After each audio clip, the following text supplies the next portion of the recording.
happens when the fourth turning meets fifth generation warfare.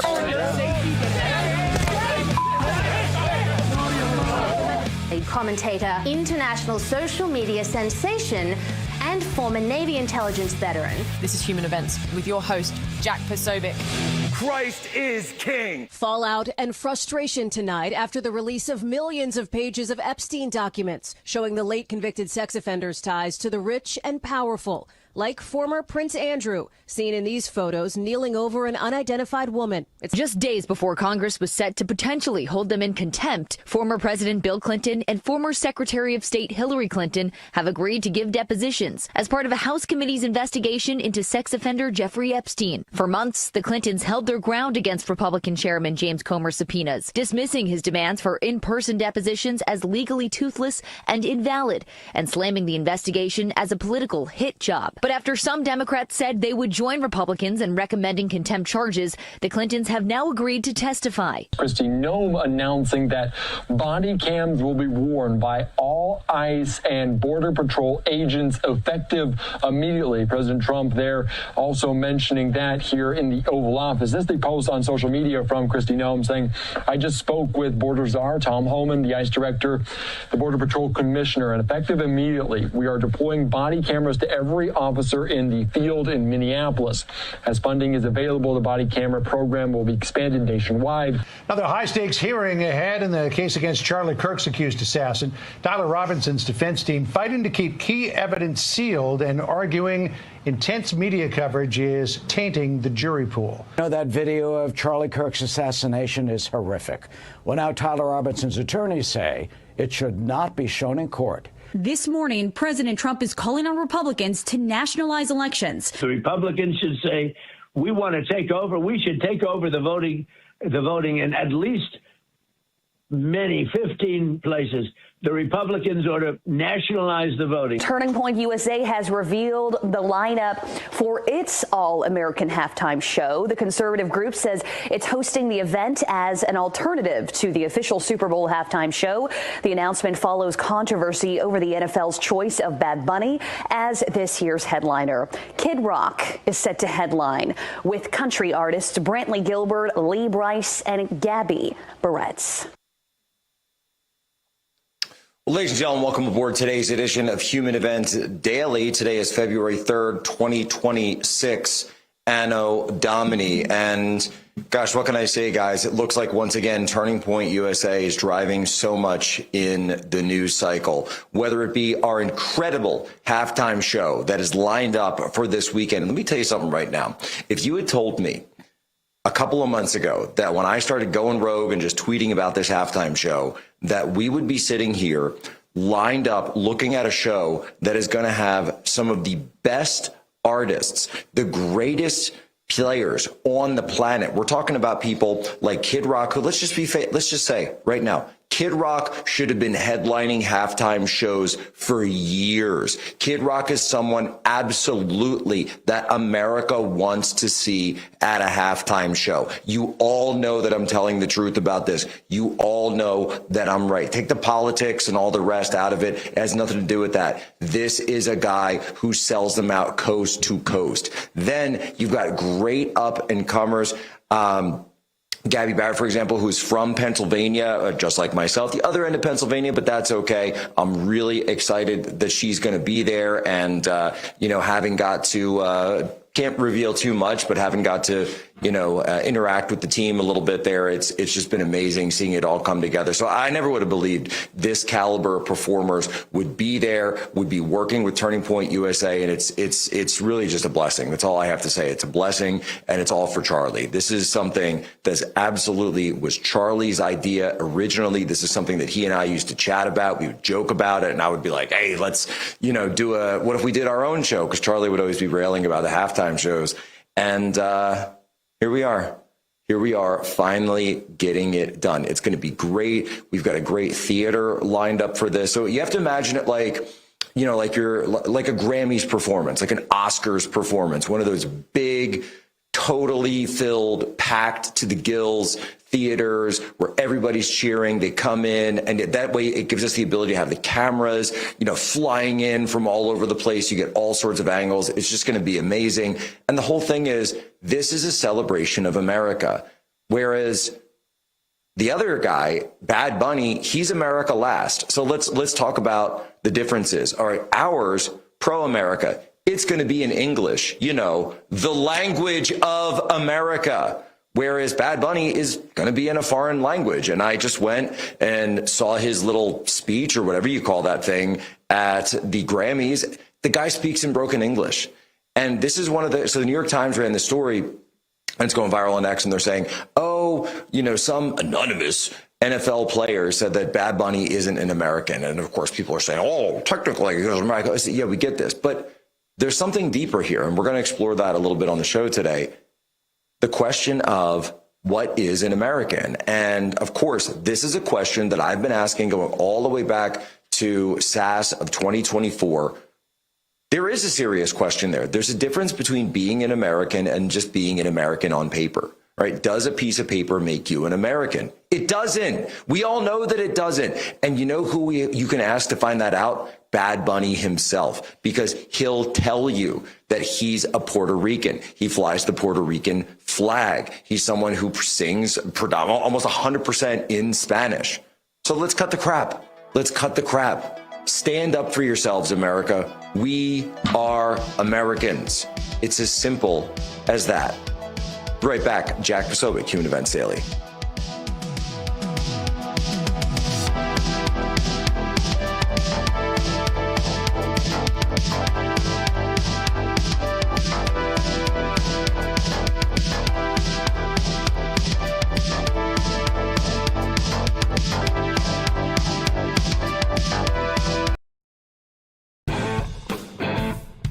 When the lights go down, the truth comes out. This is built like a chicken McNugget, but... This is After Hours with Alex Stein.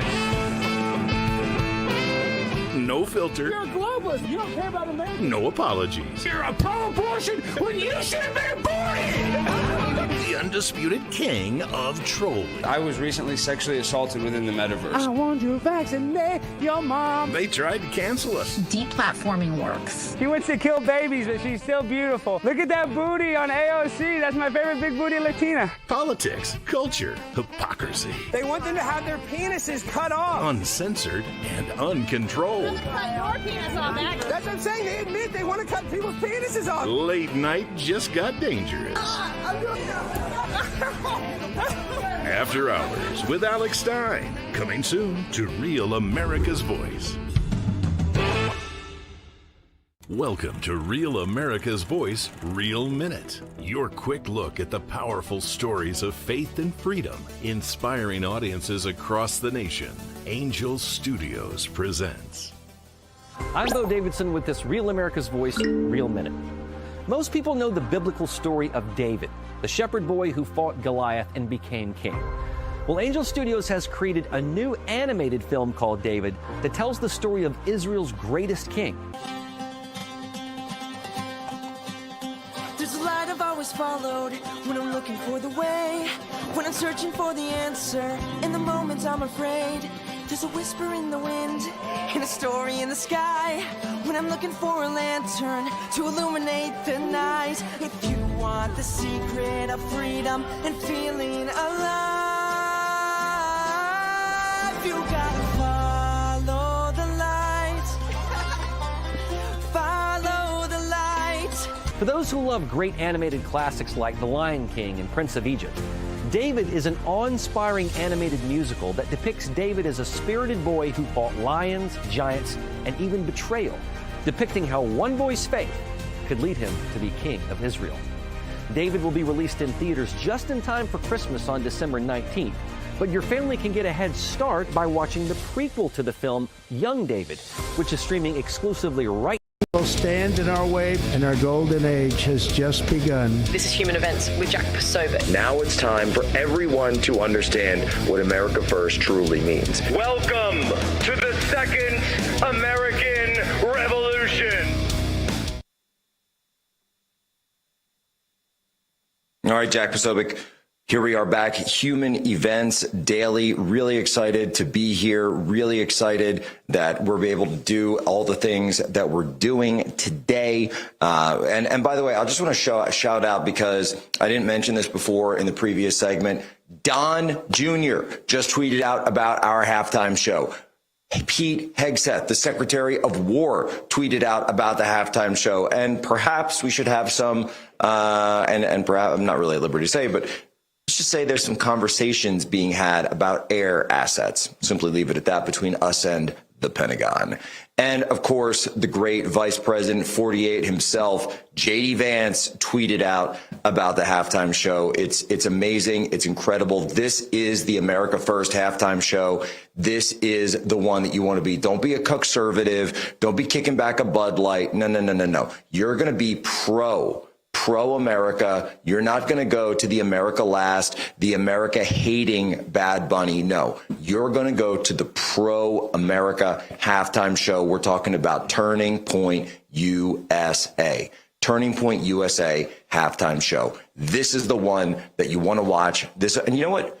Just change the channel. Just turn it off, because imagine the response that's going to come out when they go back and look at the ratings, and all of a sudden it's like boom. And the ratings crater. I want a ratings avalanche. Okay, that's terrible. Right there in the middle of it. It's going to be so good. Folks, I got to tell you, today's partner that we're working with, Patriot Protect. Scammers and criminals raised the stakes last year, and it's only getting worse. Scams are more complicated and harder than ever to catch. AI clones, voices, texts that sound like your family and friends, and emails are better at impersonating banks. And so much of your information, your name, address, phone number, and some even of your online activities are publicly available right now. It's not hard to find. What's crazier is that there's hundreds of data brokers openly listing your information. It's often how scammers decide who to target and how identity fraud starts. But this year, the choice is yours. Stay vulnerable or take action with Patriot Protect. The Patriot Protect removes your personal data from the internet, wiping it from Google and every major website where scammers, cyber criminals, and stalkers search for targets. Patriot Protect also deletes your personal information from over 240 people search engines and data brokers, the exact sites criminals use to case people before they strike. It's the peace of mind of knowing that you have your own security team, all for the cost of keeping your porch lights on. We use it. You should use it too. Start 2026 with less exposure and more control with Patriot Protect at Patriot-Protect/POSO. Patriot-Protect/POSO, and use promo code POSO for 15% off your yearly subscription. You never agreed to share this information. Now you can take it back. That's Patriot-Protect/POSO and promo code POSO for 15% off your yearly subscription. Want to welcome back to the show a guy who we've had on multiple times. I've been on with him multiple times, but now for the first time as a direct colleague here at Real America's Voice, the new host of After Hours. It is the great Alex Stein, the pimp on the blimp. What's up, Alex? Thank you for having me, Jack. I'm really excited for the halftime show. You know, I'm a huge Kid Rock fan. Ball with the ball, the bang, diggy, diggy, diggies, and the boogies, and up top the boogie. So if he plays ball with the ball, it'll be better than Bad Bunny is any song Bad Bunny's ever made. So, Alex, what we're going to actually, I wanted to let you know that because, you know, look, Kid Rock, he's got a very expansive touring schedule, and it's just something where, you know, if he gets a little sick or, you know, if something happens with, you know, sore throat, with laryngitis, things are going around. If he catches a bug or perhaps China launches a bioweapon at him, can you be the understudy for Kid Rock? Will you be able to perform Ball with the Ball if, God forbid, something happens to Kid Rock this Sunday? Well, obviously, we don't want anything to happen to Kid, but, you know, if he does get injured, I mean, I think I would make a good second stringer to get in there and just ball with the ball. But on a serious note, though, Jack, when I was a kid, that was my favorite album. I listened to Ball with the Ball so much. So it's really kind of cool. Yeah, Devil Without a Cause. Well, but I'm saying it's really kind of cool to think that, like, now Kid Rock is part of this political movement that I'm part of. Like, I just would have never envisioned that. It's just weird how the world works. I'm sure you're probably surprised, too, that now Kid Rock is that's exactly what I was saying before. Yeah. It's crazy. Yeah, and it's the way I look at it, too, is in a sense, it's even more than politics, right? Because we're not going to be talking about politics at this event. We're not going to be, oh, Trump this, Trump. No, it's not that. It's literally going to be, we've got a great show lined up. It's going to be in this great theater where people can see it. It's going to be like an Oscars performance, a Grammy performance. And it's really just kind of like for people who are sick, like Charlie. Charlie used to be sick of these Super Bowl halftime shows. You can have an alternative to say, you know what?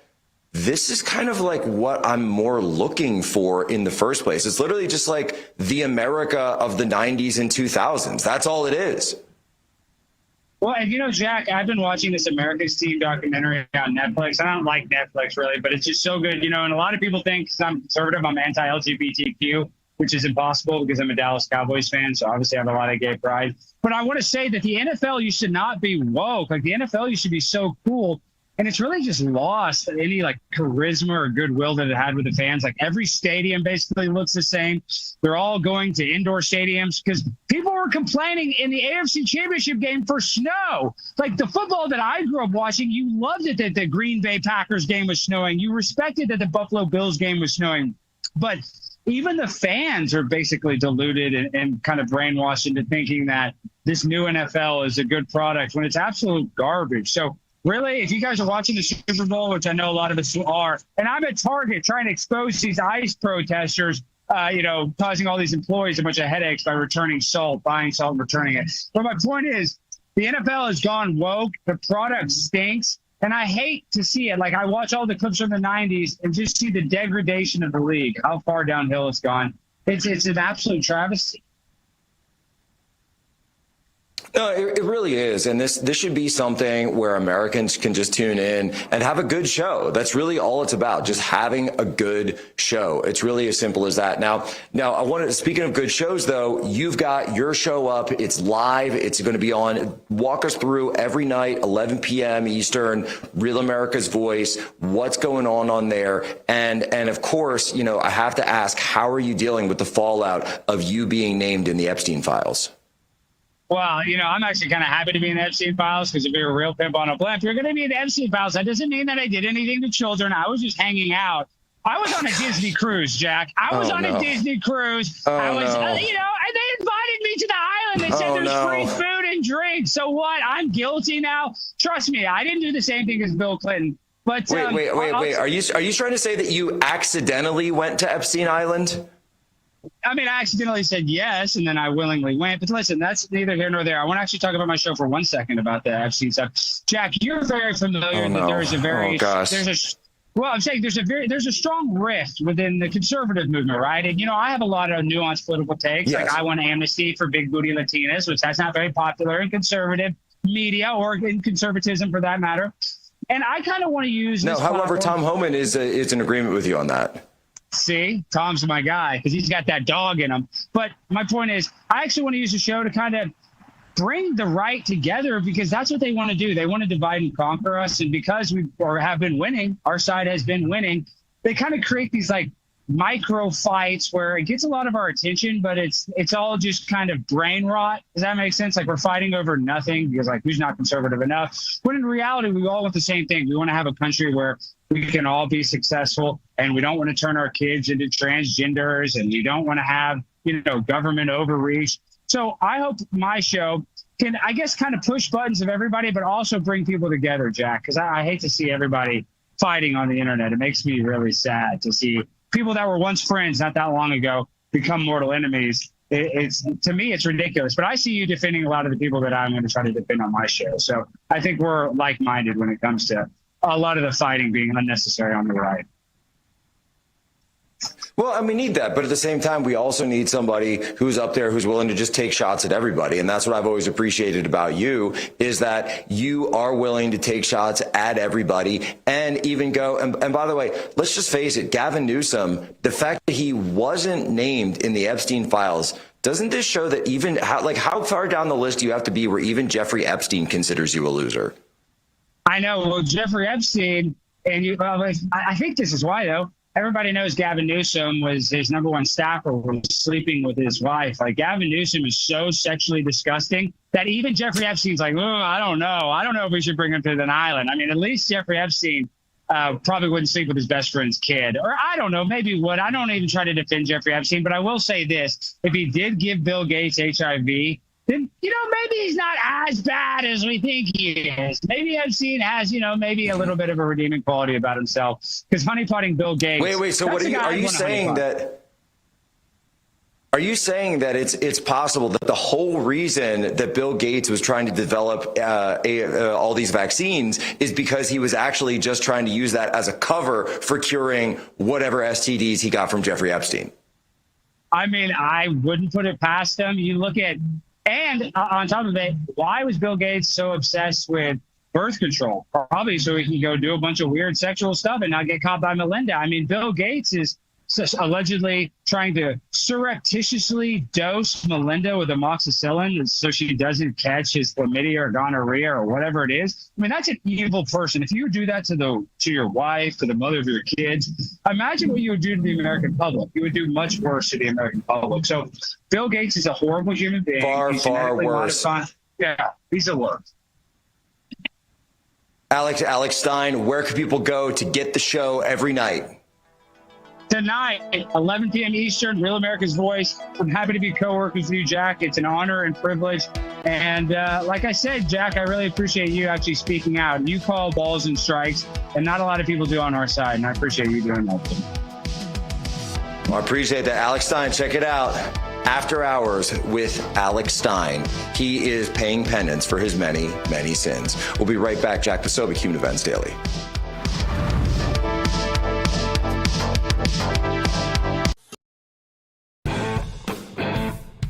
When the lights go down, the truth comes out. This is built like a chicken McNugget, but this is After Hours with Alex Stein. No filter. You're a globalist. You don't care about America. No apologies. You're a pro-abortion when you should have been aborted. The undisputed king of trolling. I was recently sexually assaulted within the metaverse. I want to vaccinate your mom. They tried to cancel us. Deplatforming works. She wants to kill babies, but she's still beautiful. Look at that booty on AOC. That's my favorite big booty Latina. Politics, culture, hypocrisy. They want them to have their penises cut off. Uncensored and uncontrolled. Cut your penis off. That's what I'm saying. They admit they want to cut people's penises off. Late night just got dangerous. After Hours with Alex Stein. Coming soon to Real America's Voice. Welcome to Real America's Voice, Real Minute. Your quick look at the powerful stories of faith and freedom, inspiring audiences across the nation. Angel Studios presents. I'm Bo Davidson with this Real America's Voice, Real Minute. Most people know the biblical story of David, the shepherd boy who fought Goliath and became king. Well, Angel Studios has created a new animated film called David that tells the story of Israel's greatest king. There's a light I've always followed when I'm looking for the way, when I'm searching for the answer. In the moments I'm afraid, there's a whisper in the wind and a story in the sky. When I'm looking for a lantern to illuminate the night. If you want the secret of freedom and feeling alive, you gotta follow the light. Follow the light. For those who love great animated classics like The Lion King and Prince of Egypt, David is an awe-inspiring animated musical that depicts David as a spirited boy who fought lions, giants, and even betrayal, depicting how one boy's faith could lead him to be king of Israel. David will be released in theaters just in time for Christmas on December 19th, but your family can get a head start by watching the prequel to the film, Young David, which is streaming exclusively right now. Talk about influencers. These are influencers, and they're friends of mine. Jack Posobiec. Where's Jack? Jack, who's done a great job. All right, Jack Posobiec back live here, Human Events Daily. We're live on Real America's Voice. I want to tell you about one of our great partners, and this is Allegiance Gold. Guys, you know I've been telling you about this. that you have to pay attention to what's happening with the dollar, debt, the central banks. It's all piling up. And when things get rocky, gold has always been the safe haven. But now we know gold is not just defensive. It is an offensive asset. That's why I've been working with my partners at Allegiance Gold for the past 3 years. They help you protect your savings and retirement with real physical gold and silver, not paper promises. And right now, Allegiance Gold is making it even better. They'll donate 1% of qualified investments from my audience to Turning Point USA, or another great America First organization, in addition to the 1% you already qualify for. So you can protect your wealth and support the movement at the same time. If you've been waiting for a sign, this is it. Don't overthink it. Don't wait until it's too late. See what's going on with gold today. Visit protectwithposo.com or give them a call, 844-577-7676. That's protectwithposo.com, 844-577-7676. Protect your future and stand with me fighting for America. So we do really need to get into this question.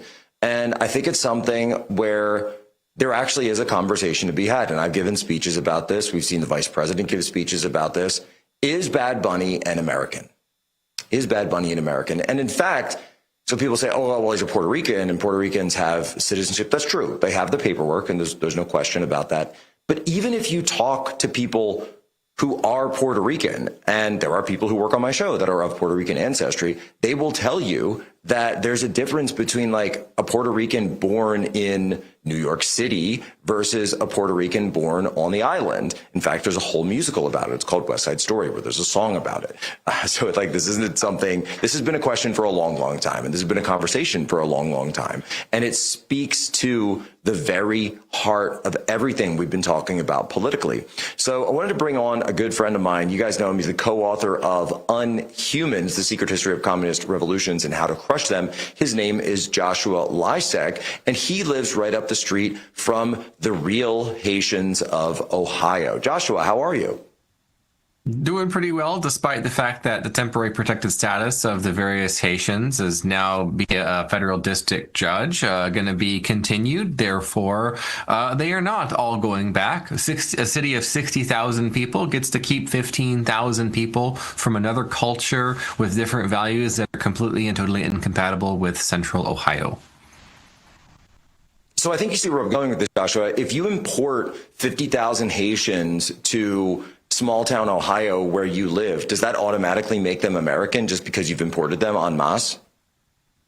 Yes, there's this idea that we have come to know as the magic dirt hypothesis, which is sort of built on the quote, America is an idea. Therefore, any people, any place that has American, let's say, laws or has a constitution quite like the United States, is effectively compatible there. As we are regularly reminded, Thomas Jefferson, all men are created equal according to the Declaration of Independence. While that may mean equal dignity under God being ensouled, that does not therefore mean that every culture is the same.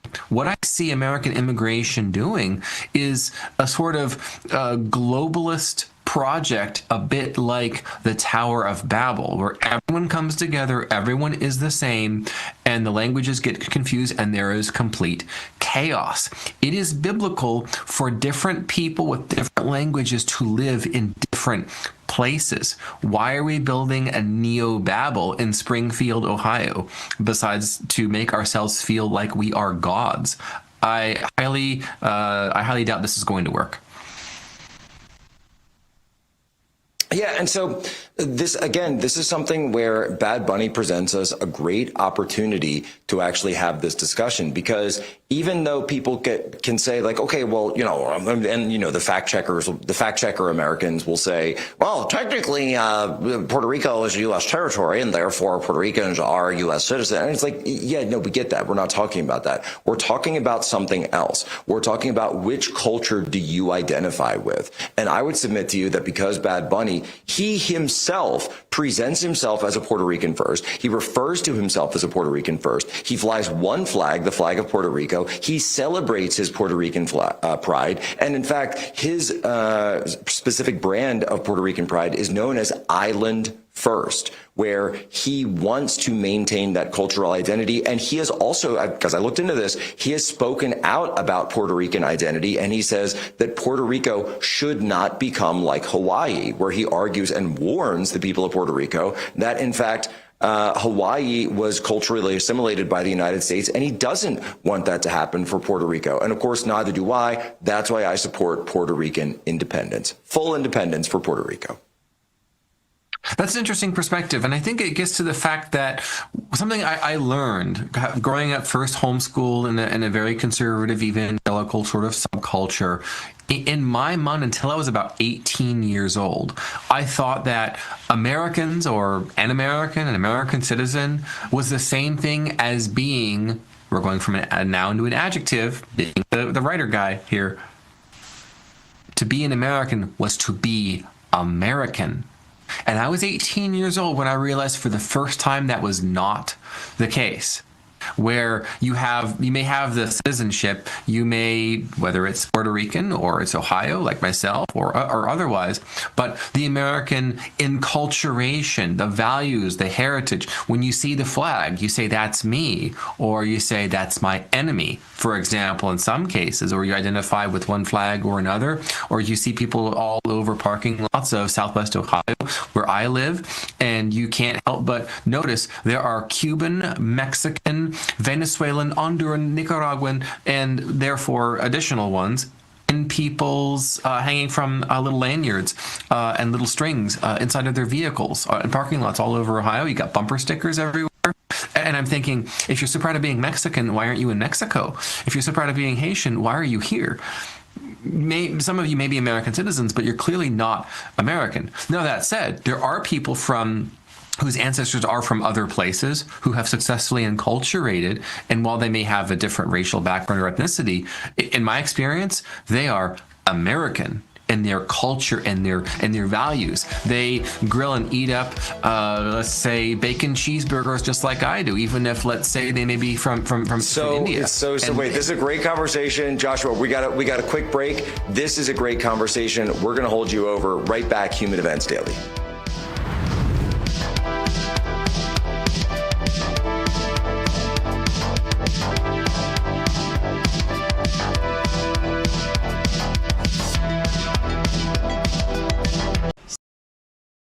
Hey folks, it's your friend John Rich. I co-founded Old Glory Bank because we heard too many stories about people getting canceled by their bank because they didn't agree with their politics. The government wanted to know where you shopped. If you bought a Bible or you shopped at a sporting goods store, you're probably on a list. We created Old Glory Bank because America needed a bank that would protect their privacy and security. Exercising your constitutional rights is not a criminal activity, and neither is loving your country. At Old Glory Bank, we stand with you. I'm a J6er. I spent 1,143 days in prison. About a year in prison. We were prosecuted, persecuted. J6ers have been treated like terrorists. And we need your help. Stand in the Gap was founded to stand in the gap for J6ers working to rebuild their lives after being incarcerated. For just $10 or more, you can help these patriots get back on their feet again. Every dollar you give is being matched up to $50,000. Go now to j6support.com and donate today. Welcome to Real America's Voice, Real Minute. Your quick look at the powerful stories of faith and freedom, inspiring audiences across the nation. Angel Studios presents. I'm Bo Davidson with your Real America's Voice, Real Minute. Did you ever wonder what truly happened in the COVID-19 pandemic and whether Anthony Fauci would ever be held accountable? I think we all have. Filmmaker Jenner First has an upcoming documentary that searches for truth, transparency, and accountability called Thank You, Dr. Fauci. Governments lie. Anthony Fauci put everyone on the planet at risk without their consent. It's beyond suspicious. Research caused a pandemic, killed 20 million, and cost $25 trillion. Fauci would prefer a lie. Public trust, national health, and global security are at stake as this documentary digs through thousands of pages of documents and interviews with former officials and whistleblowers in the most controversial narrative of our time that may also be one of the largest cover-ups in modern public health history. There was the cover. Why would he trade the Chinese the most advanced biotechnology in the world? He's a spy. It's insane. I don't think this is going to be foolproof. Things are going to slip through. Fauci knew and lied repeatedly. Rather than being a partisan hit piece, Thank You, Dr. Fauci is an honest look at the origins of COVID-19 and a potential bioarms race with China. Where's Jack? Where's Jack? Where is he?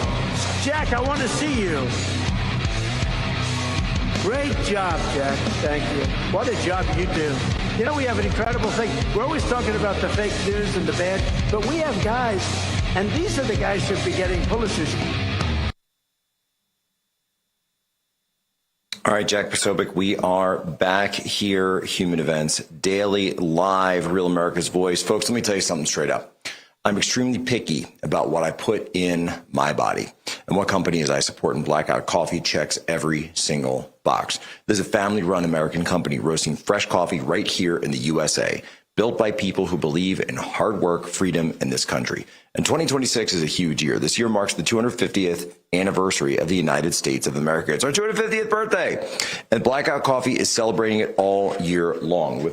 We're talking new roasts. We're talking limited editions, some very exciting releases coming. I drink this every day, even when I'm traveling. You guys should too. And what's so great is that with the Morning Reaper, this is the best-selling media roast, the Smooth and Never Bitter Brutal Awakening.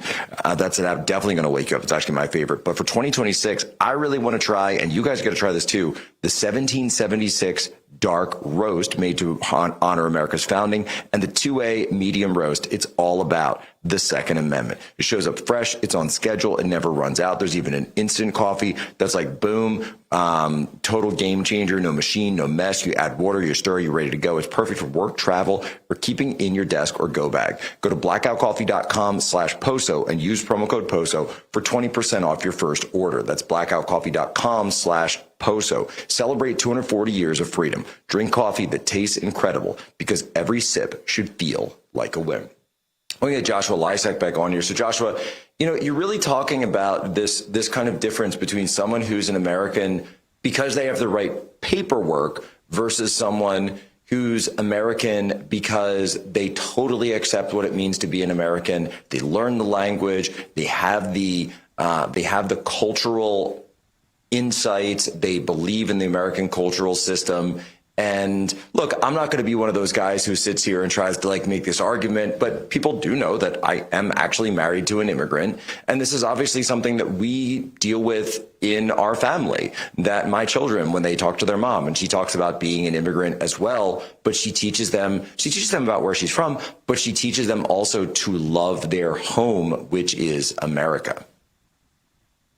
Yes, that gets to it. There's a sense of gratitude whenever anyone talks to Tanya about her experience coming to the United States and now getting to enjoy the privilege of living here, versus in many cases, there being a sense of entitlement with regard to gimmies and stimmies from people from the global south, we call it, the developing world. I think the Southern Hemisphere and various countries and continents where, oh, there's free money available, there's free welfare, there's free benefits, there's all these things I get to get if I can come to the world's economic zone, aka the United States of America. But the United States is not an economic zone. It's our home. Look at Norman Rockwell, let's say, positive propaganda, not a dirty word, positive propaganda about the American experience from the post-war period. Mid-20th century. That's sort of Americana, this vision of an American dream with a husband, wife, house, car, picket fence, 2.5 kids, 1.5 pets. That is the dream. And it's not just a dream, it was a reality that said, if you live this way, you will have these benefits. You will reap these rewards if you do this work. But as that message got out via global telecommunications, transportation, logistics, telecommunications like the internet, over time, it came to be, this is what you get by being in America versus the subtle word difference, being an American. The fruits of the labor of Americans is not from simply being here and getting to defraud us all, whether you're from Haiti or Somalia, but because you live a certain way. Every July 4th, you appreciate everything that was sacrificed by the Founding Fathers generation. Come the previous days, July 1st, 2nd, 3rd, you think of the Battle of Gettysburg that occurred during the War Between the States, which is what it's called in the southern states to this day. And of course, we all know that that population resulted in the greatest generation by and large. The immigrant populations of that period from the northern, eastern, and midwestern cities, all enculturated with one another through multiple world wars, a Great Depression, and then finally a thriving experience. People don't understand necessarily that Germans versus Swedes versus Italians versus Irish, that was a real problem for a significant number of decades as part of American history. Immigrant groups not getting along. And it took decades for people who look like each other to get along. This idea of being of like a white America versus everybody else is historically illiterate. The memes of the Bill the Butcher character from Gangs of New York, that is now going around with the online conversations about immigration. And that period of American history was wildly violent between and among the Scots-Irish, the Catholic-Irish, the English who had been here for a number of years, the Dutch as well. Just immigration has a violent history in the United States. And the more people we import, the more ethnic conflicts we get. And people like Charlie Kirk wisely called for moratorium on immigration, not just illegal, obviously, but legal immigration.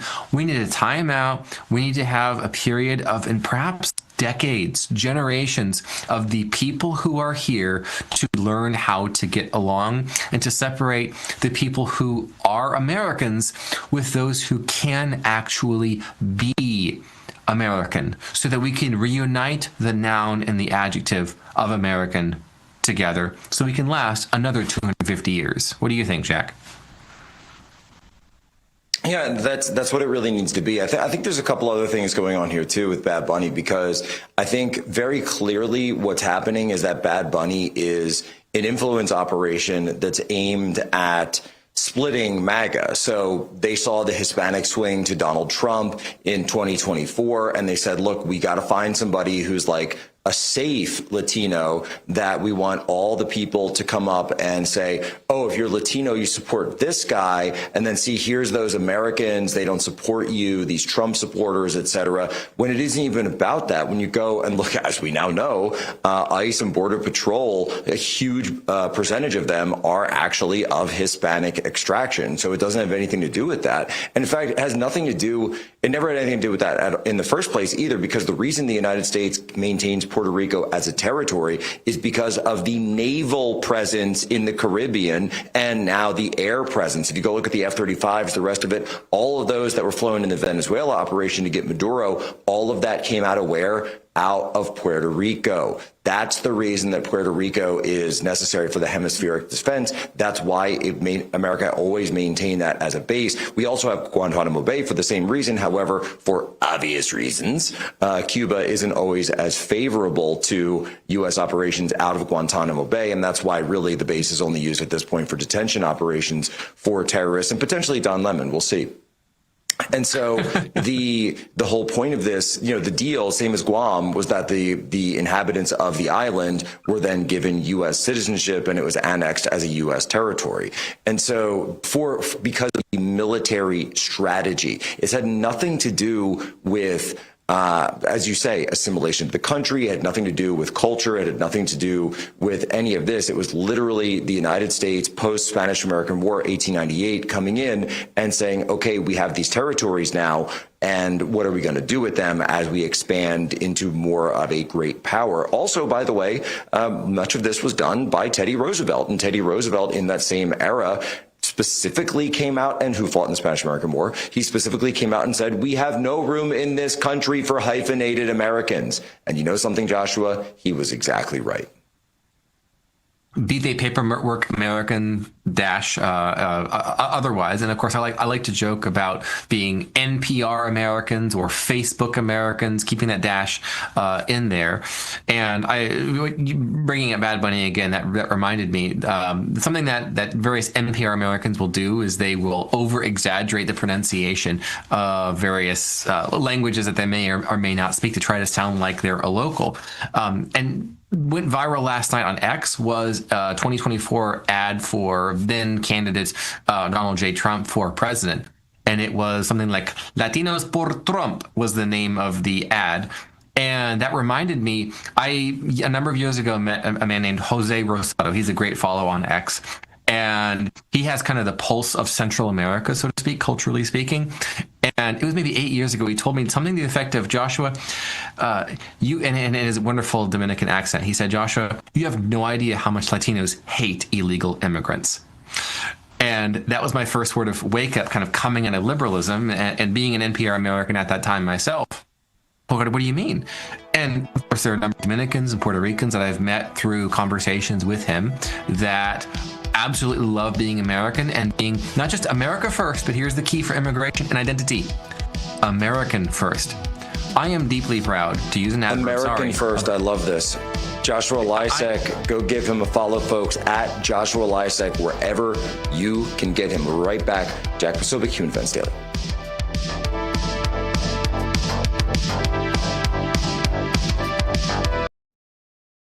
Hey folks, it's your friend John Rich. I co-founded Old Glory Bank because we heard too many stories about people getting canceled by their bank because they didn't agree with their politics.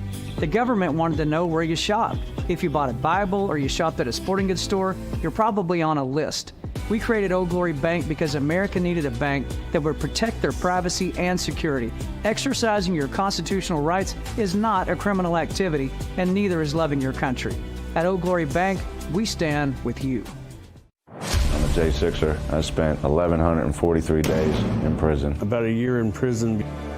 We were prosecuted, persecuted. J6ers have been treated like terrorists. And we need your help. Stand in the Gap was founded to stand in the gap for J6ers working to rebuild their lives after being incarcerated. For just $10 or more, you can help these patriots get back on their feet again. Every dollar you give is being matched up to $50,000. Go now to j6support.com and donate today. Welcome to Real America's Voice, Real Minute. Your quick look at the powerful stories of faith and freedom, inspiring audiences across the nation.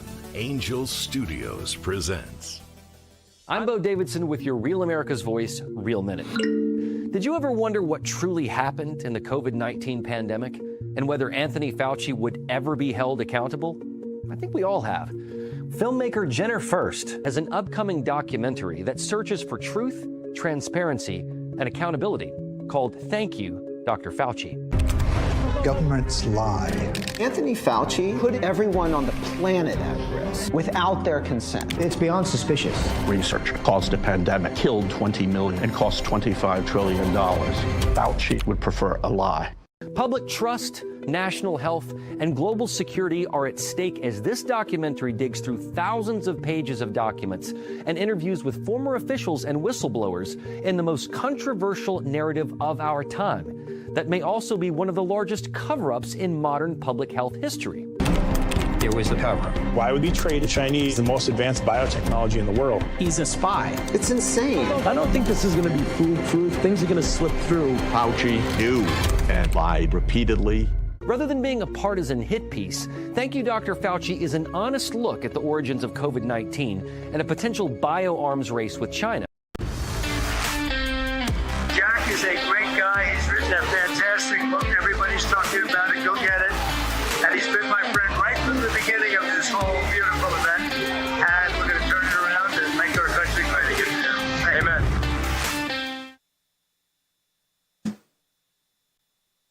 All right, Jack Posobiec, we're back on with Human Events daily. Now, I wanted to get in. We do have Tyler Robinson updates the case, another pretrial hearing scheduled to take place, really just beginning in a couple of minutes. But we do have access to some of the some of the motions that are going to be put in at that hearing. Libby Emmons, the editor-in-chief of the Post Millennial and also the host of the new podcast, The Pod Millennial, joins us now. Libby, how are you?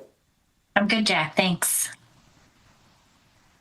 So walk us through the latest. Am I right to believe that Tyler Robinson's lawyers are now trying to block the video of Charlie being murdered from the trial?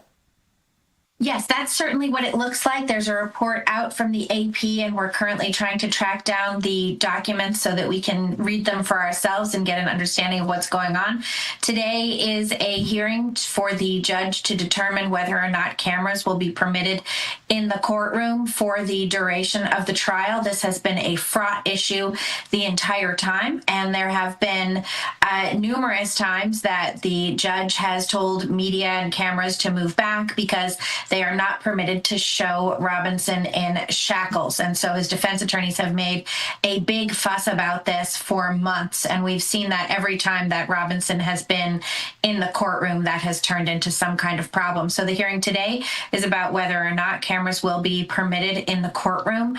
And I think, as I believe you do as well, we've talked about this many times, that of course cameras should be in the courtroom. Charlie Kirk did not get to determine whether or not his murder would be broadcast live, and it sure was. And I don't think that the case against the alleged killer here should be held in secret at all. And then, yes, there are also concerns. The defense attorneys are apparently trying to block the video of Charlie's killing from being shown.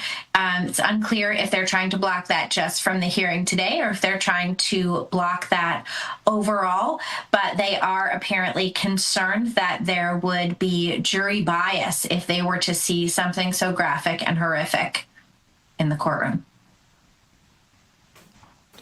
Well, and that's the thing, right? Because what strikes me as odd here is that, of course, Charlie didn't get any ability to, have a say in whether or not his murder would be public. He didn't have any of these rights afforded to him. He didn't have the right to privacy. No, he was murdered, and knowingly and deliberately so murdered on live stream. So that, and by the way, he wasn't murdered walking out of his car, walking out of his hotel. The murderer waited until Charlie was on live stream to pull the trigger. And the reason for that was so that not only would it affect all the people in the crowd, but all the people outside watching on the live stream. It was, in a sense, a made-for-TV murder. That's the point. That's why it was a political assassination.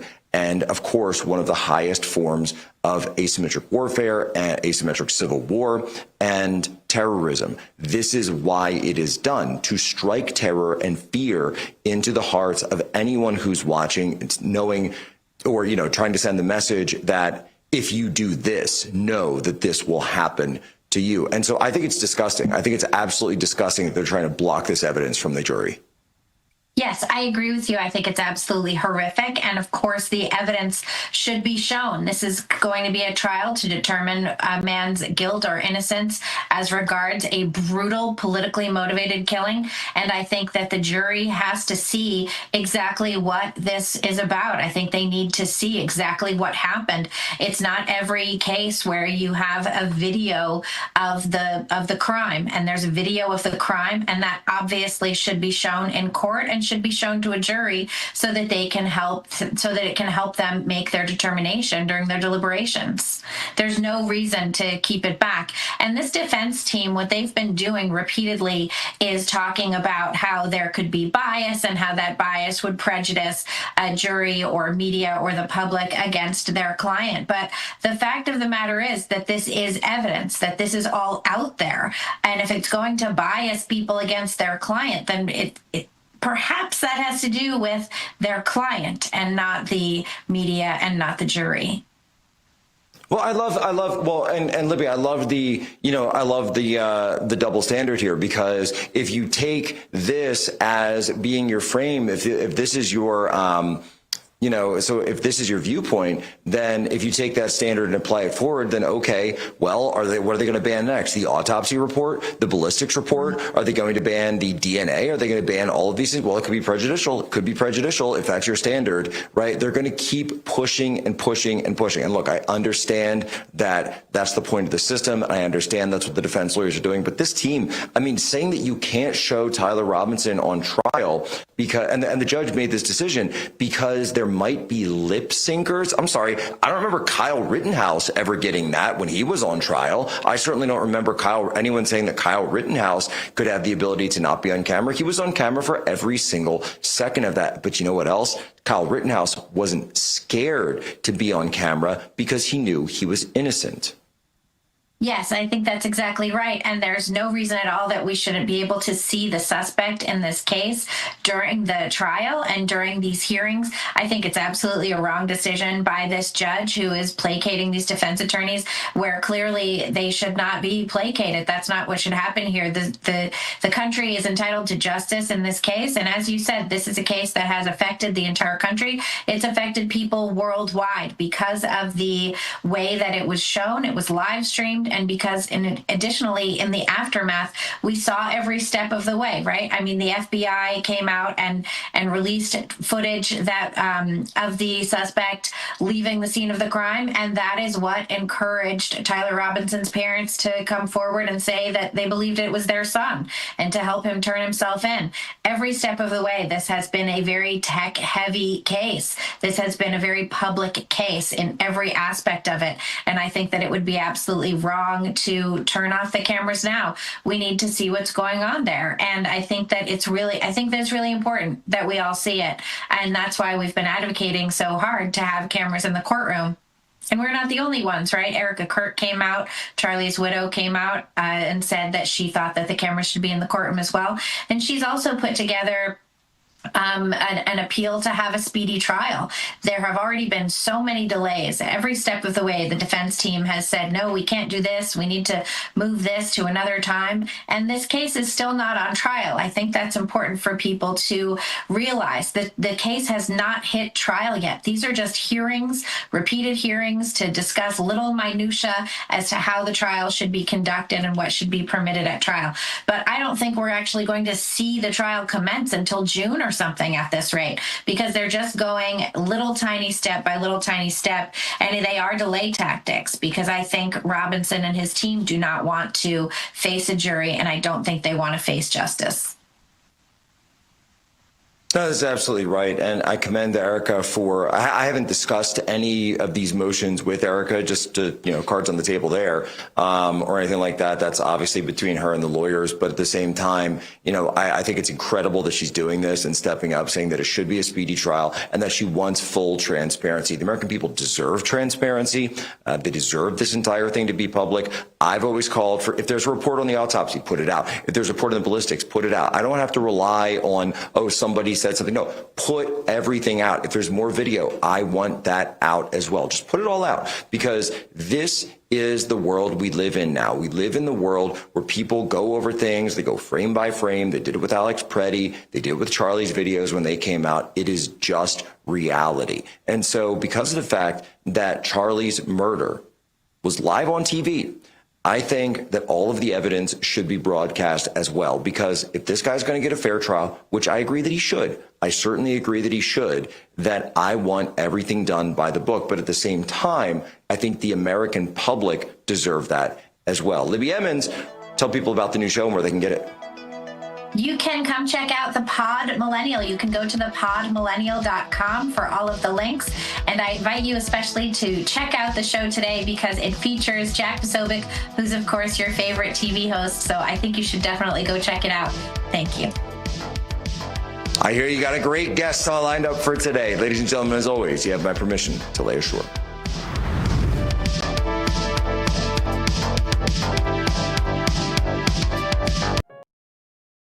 Hey folks, it's your friend John Rich.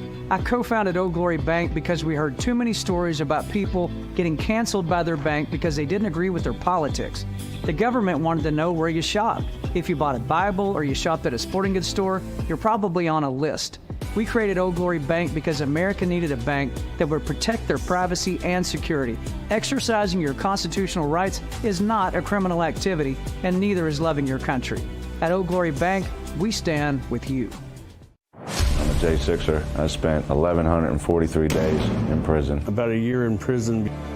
We were prosecuted, persecuted. J6ers have been treated like terrorists. And we need your help. Stand in the Gap was founded to stand in the gap for J6ers working to rebuild their lives after being incarcerated. For just $10 or more, you can help these patriots get back on their feet again. Every dollar you give is being matched up to $50,000. Go now to j6support.com and donate today. Welcome to Real America's Voice, Real Minute. Your quick look at the powerful stories of faith and freedom, inspiring audiences across the nation. Angel Studios presents. I'm Bo Davidson with your Real America's Voice, Real Minute. Did you ever wonder what truly happened in the COVID-19 pandemic and whether Anthony Fauci would ever be held accountable? I think we all have. Filmmaker Jenner First has an upcoming documentary that searches for truth, transparency, and accountability called Thank You, Dr. Fauci. Governments lie. Anthony Fauci put everyone on the planet at risk without their consent. It's beyond suspicious. Research caused a pandemic, killed 20 million, and cost $25 trillion. Fauci